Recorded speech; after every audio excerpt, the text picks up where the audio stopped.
ইতিহাস হয়ে দাঁড়িয়ে আছে নাটোরের মুসলিম ইনস্টিটিউট।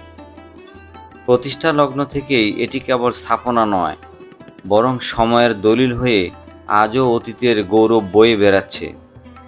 সম্মানিত দর্শক মণ্ডলী, আসসালামু আলাইকুম। আজ নাটোর শহরে আরেকটি ঐতিহ্যবাহী প্রতিষ্ঠান দেখাবো, নাটোর মুসলিম ইনস্টিটিউট। এই ভবনটি নাটোরের আলাইপুরে অবস্থিত।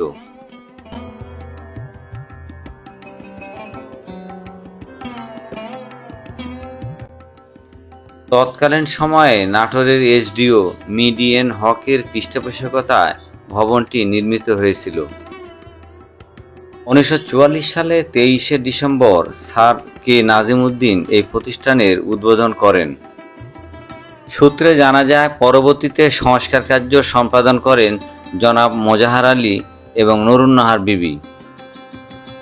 পুনর্নির্মিত ভবনের উদ্বোধন করেন জনাব মোহাম্মদ শফিউল আলম।